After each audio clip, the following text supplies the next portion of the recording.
Praise lord. దేవాతి దేవునికి వందనాలు. ప్రభు నామమున మీ అందరికీ నా ప్రత్యేకమైన వందనాలు, శుభాలు తెలియజేస్తున్నాను. ముందుగా మీ అందరికీ కూడా గుడ్ ఫ్రైడే శుభాకాంక్షలు.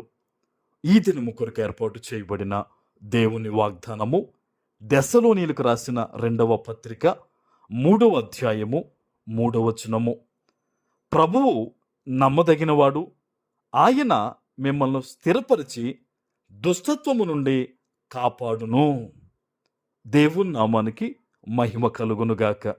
ఈ ఉదయకాల సమయంలో సర్వ సృష్టికర్త అయిన నీ తండ్రి నిన్ను ఆశీర్వదించి గొప్ప వాగ్దానాన్ని నీకు అందిస్తూ ఉన్నారు. హల్లెలూయా. ఆయన నమ్మదగినవాడు.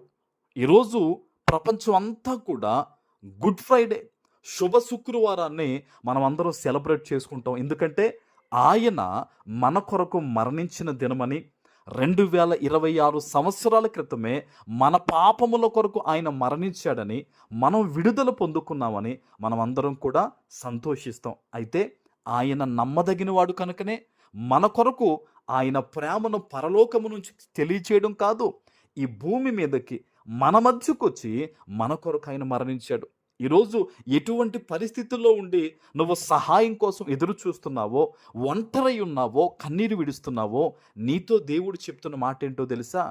నేను నీకు నమ్మకస్తుణ్ణి, నీకు సహాయం చేస్తాను, నీ బాధను తొలగిస్తాను, నీ మీదున్న భారాన్ని తొలగించే నమ్మకమైన వాడిని దేవుడి రోజు తనని తాను నీకు బయలుపరుచుకుంటూ ఉన్నారు. ఆమేన్. మనుషుల వైపు చూడొద్దు, మనుషులు చేసే సహాయం వైపు, వారి చేతుల వైపు నువ్వు చూడడం కాదు, ఆకాశము తట్టు చూడు. నీ చేతులు ఆకాశం తట్టెత్తి ఆయన నమ్మదగినవాడు గనక నీవు ఆయనకు ప్రార్థన చేస్తే గనక నమ్మకమైన వాడిని తెలియచేస్తున్న దేవుడే నీకు ఈరోజు సహాయకుడు. ఆమేన్. చూడండి, ఇక్కడ ఆయన మిమ్మల్ని స్థిరపరిచి దుష్టత్వం నుంచి కాపాడుతాడట, అంటే దుష్టుడి నుంచి కాపాడుతాడట. ఆమేన్.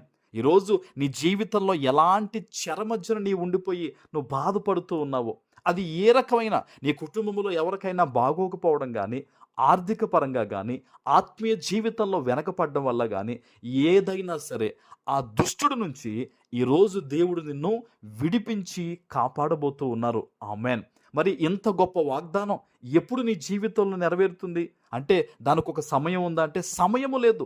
నువ్వెప్పుడైతే దేవుని పాదాల వద్ద మోకరించి పశ్చాత్తాపంతో ప్రార్థన చేసి, చెప్పాలంటే బైబిల్లో ఒక ప్రార్థనా పరుడు ఉన్నాడు, యెహోషాపాతు.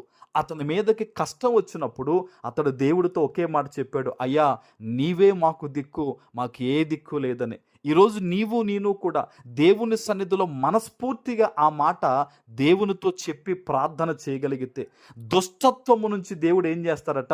విడిపిస్తారట. హల్లెలూయా. నువ్వు ఎలాంటి పరిస్థితుల మధ్య ఉండి ఈరోజు వాగ్దానం వింటున్నా, నీ ముందు ఎరుకో వంటి భయంకరమైన పరిస్థితులు ఉన్నా సరే, నా దేవుడు చెప్తూ ఉన్నారు, నీవు నా దగ్గర ప్రార్థించి నమ్మకంగా ఉంటే నమ్మకమైన దేవుడు ఈరోజు నిన్ను దుష్టత్వం నుంచి విడిపించబోతూ ఉన్నాడు. ఆమేన్.